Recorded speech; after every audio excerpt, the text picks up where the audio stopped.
السلام علیکم ورحمۃ اللہ وبرکاتہ۔ بسم اللہ الرحمن الرحیم، نحمدہ ونصلی علی رسولہ الکریم، اما بعد۔ تاریخ اسلام میں رسول اللہ صلی اللہ علیہ وسلم کی سیرت کے حوالے سے بات چل رہی تھی، اور اس سے پچھلی درس میں سن 3 ہجری کا اختتام ہوا، آخری واقعات بیان ہوئے۔ آج کے درس کا موضوع ہے سن 4 ہجری کی ابتدا اور سن 4 ہجری کا شروعات۔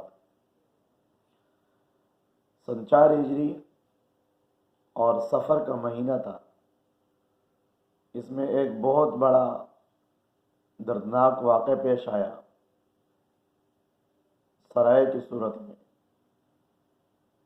سفیان ابن خالد حذلی، یہ ایک شخص ہے جو مکہ مکرمہ اور مدینہ طائف کے درمیان ایک جگہ ہے، جس کا پہلے نام تھا ہدا اور دوسرا نام اس کا ہے رجیع۔ یہ وہاں کا رہنے والا تھا۔ تو اس نے کافروں کے اشارے پر مشرکین کے اشارے پر یہ مدینہ منورہ آیا اور حضور صلی اللہ علیہ وسلم سے تعلیم کے لیے کچھ صحابہ مانگے کہ کچھ صحابہ ہمیں دے کے تعلیم ہمیں دے، ہمیں دین اسلام سکھائے۔ یہ حضور کے پاس آیا سفیان ابن خالد حذلی، تو حضور صلی اللہ علیہ وسلم نے ان کے ساتھ تقریباً 10 صحابہ کی جماعت کی، ان کو رخصت کیا۔ یہ لوگ جب چلتے چلتے وہاں جب پہنچ گئے تو ان کے ساتھ دھوکہ ہوا، ان کا گھیرا کیا گیا۔ تو یہ لوگ ایک پہاڑی پہ چڑھ گئے، ایک ٹیلے پر۔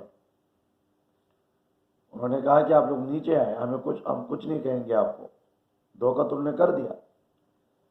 تو حالانکہ یہ خالی ہاتھ بھی تھے، ان کے ساتھ کوئی جنگی سامان بھی زیادہ نہیں تھے، کیونکہ تعلیم کے لیے سے جا رہے تھے۔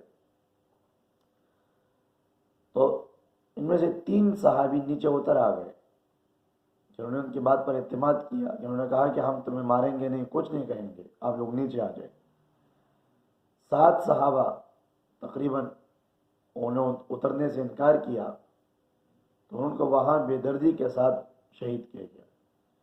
ان صحابہ میں ایک صحابی تھے عاصم بن عدی، جو بہت ہی بہادر صحابی تھے۔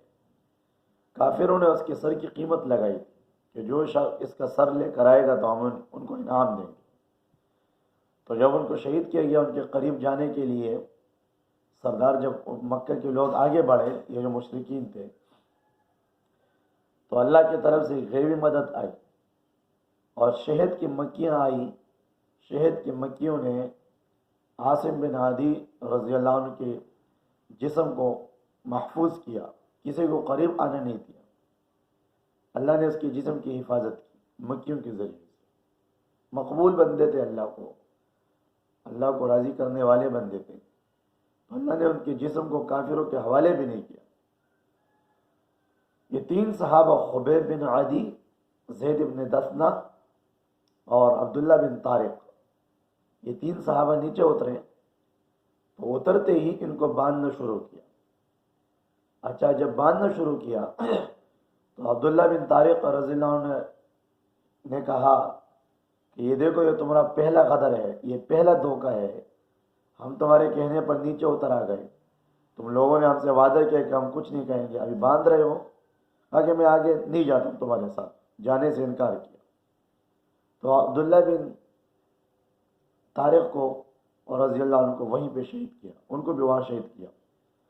2 صحابہ خبیب بن عدی اور زید بن دثنہ کو لے کے گئے اور وہاں تنعیم کے مقام پر ان دونوں کو سولی پر چڑھایا، ان کو پھانسی دی، ان کو وہاں شہید کیا۔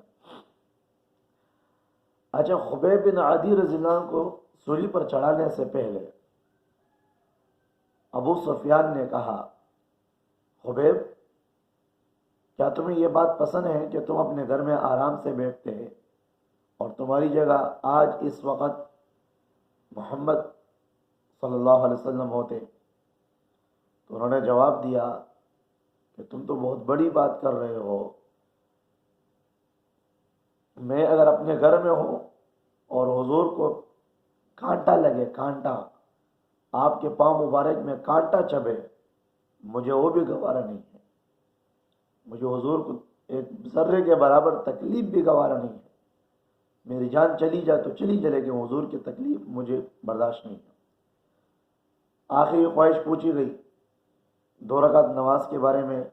انہوں نے کہا کہ میں نماز پڑھنا چاہتا ہوں. 2 رکعت نماز پڑھی اور پھر اس کے بعد اشعار پڑھنے شروع کیے. حضور کو سلام کیا کہ حضور اللہ کی طرف سے اللہ میرا سلام حضور کو پہنچا دے. انہوں نے اشعار پڑھے، وما بی حذار الموت انی لمیت ان الی ربی مآبی ومرجعی. مجھے کیا موت کا خوف ہے، میرا تو ٹھکانہ اللہ کی طرف ہے، میرے رب کی طرف میرا ٹھکانہ ہے، میرے رب کے پاس میرا ٹھکانہ ہے، میرے رب کے پاس میں لوٹ رہا ہوں. وَلَسْتُ أُبَالِي حِينَ أُقْتَلُ مُسْلِمًا عَلَىٰ أَيِّ شِقٍّ كَانَ فِي اللَّهِ مَصْرَعِي. مجھے کوئی پرواہ نہیں ہے کہ میں کس کروٹ پہ گر جاؤں کہ جب میں اللہ کی راہ میں ایمان کی حالت میں شہید ہو جاؤں. ایمان کی حالت میں شہادت ہو، ایمان کی حالت میں موت ہو تو میں جس کروٹ پہ گر جاؤں مجھے کوئی پرواہ نہیں ہے. اور میں اللہ کی ذات کے لیے وفی ذات الالہ وفی ذات الالہ وذالک فی ذات الالہ، یہ اللہ کے لیے ہے. ان یشاء یبارک علی اوصال شلم ممزعی، یہ تو اللہ کے لیے ہو رہا ہے. اگر اللہ چاہے تو میرے جسم کے ایک ایک ٹکڑے میں اللہ برکت ڈال دے گا. فلست بمبد للعدو تخشعا ولا جزعا ان الی اللہ مرجعی.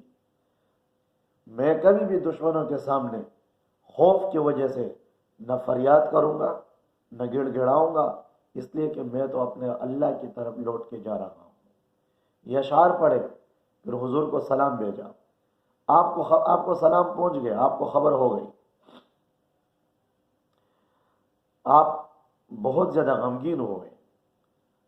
رات کا وقت آپ نے اعلان فرمایا، کون ہے جو خبیب بن عادی اور زید بن دسنہ کے نعشوں کو لے کر آ جائیں، ان کے جسموں کو لے کر آ جائیں.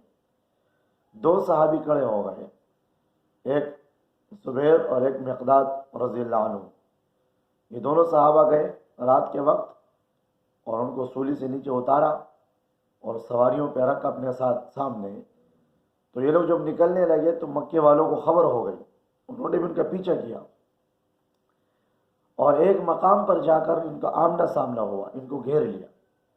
اچھا، وہ جب ان کو گھیر رہے تھے، ان کے آپس میں لڑائی ہو گئی تو ایک دوسرے پہ وار ہوئے. تو خبیب بن عادی رضی اللہ عنہ کی لاش سواری سے نیچے گری.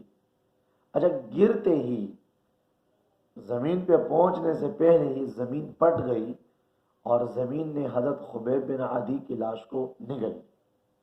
ایک لقب اس کو ملا، بلیع الارض، وہ ہستی وہ ذات جس کو زمین نے نگل لیا اور زمین نے اپنے پاس محفوظ کیا، کافروں کے ہاتھ لگنے نہیں دیے.